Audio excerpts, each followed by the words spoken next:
સૌના મનમાં વસી જવાનું ને અંદર ઉઠે અવાજો એમાં ભળી જવાનું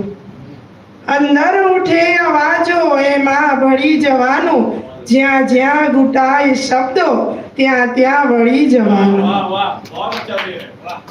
ને સૌના જીવન તરંગે રંગો ભરી જવાનું સૌના જીવન તરંગે રંગો ભરી જવાનું વહેંચીને જે મળ્યું તે અહીં સાચવી જવાનું ને જીવવાની દોડ છોડી ઊભા રહી જવાનું જીવવાની દોડ છોડી ઊભા રહી જવાનું આવાગમનની વચ્ચે ક્ષણ પણ જીવી જવાનું ને ઈચ્છાની આંગળીએ લટકી નથી જવાનું ઈચ્છાની આંગળીએ લટકી નથી જવાનું કઠપૂતળી હોય જીવન તો પણ રમી જવાનું ને મરવાના ખોફમાં કઈ જીવતા મરી જવાનું આવે મરણ તો હસતા ફૂલો ધરી જવાનું વાહ ધન્યવાદ ખૂબ ખૂબ ધન્યવાદ આપણું સદભાગ્ય છે કે લગભગ એમ મનમાં હતું કે રાત્રે એક પણ મહેમાન નહીં આવે સવારે બધા મહેમાન આવશે પણ એક કરતા આખું એવું સરસ મજાનું મંચ ગોઠવાઈ ગયો કે જેટલું આપણું વક્તાશ્રીનું આપણી પાસે જે ભંડોળ હતું યાદ હતી કે આવશે એમ કરતા બધા જ વક્તાઓ સાંજે જ આવી ગયા છે સંસ્થાની થોડીક ડિસિપ્લિનનો પ્રશ્ન હોય છે ને ત્યારે તો બધું હવે સવારે દાતણ કરવા બધી હાલે એવું ડાયરો જામી ગયો છે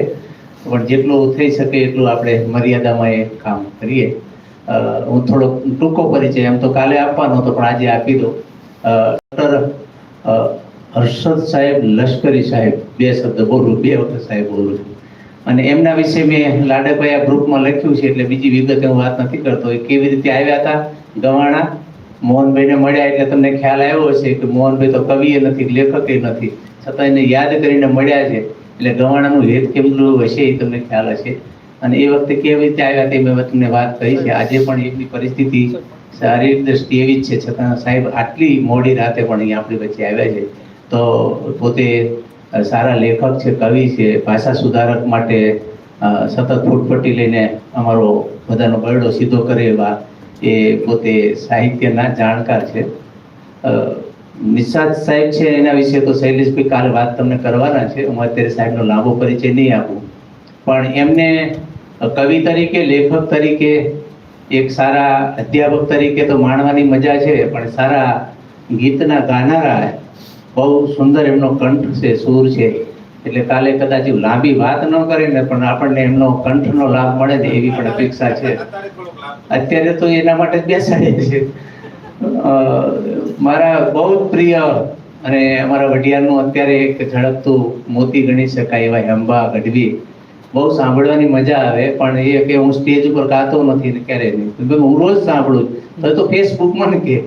પણ આજે હું સવારનું તમને લલચાવું છું કે મારો એક ભાઈબંધ આવે છે આપણે એની પાસે થોડું સાંભળવું છે બહુ મજા આવશે અને જોરદાર એ સારામાં સારા કવિ પણ છે અને સારામાં સારા ગાયક છે શૈલેષ પંચાલને ઘણા બધા ઓળખે છે મને સાહિત્યમાં જોડનારો જો કોઈ માણસ હોય તો એ શૈલેષ પંચાલ છે અને વઢિયારની વાત મારી પાસે જો લાવનારો માણસ હોય તો એ શૈલેષ પંચાલ છે અમે બે બહુ ગાઢ સાહિત્યના શબ્દોના મિત્રો છીએ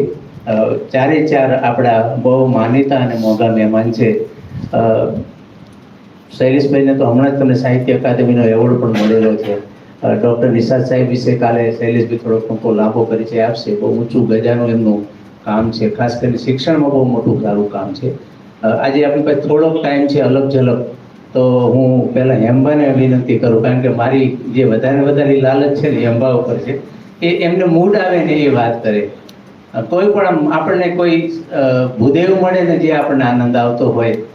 કોઈક જગ્યાએ આપણે ફરતી ગાય જોઈએ ને આપણે જે પવિત્રતાનો ભાવ આવે કોઈ ગઢવી કે ચારણ મળે ને ત્યારે આપણા મનમાં કંઈક જુદી જ વાત આવે અને એમાં અમારું રજપૂતનું લોહી હોય ને પછી ગઢવી કોઈ મળે એટલે અમને એમ થાય કે ભયો કરી દે તો બહુ મજા એમ વાત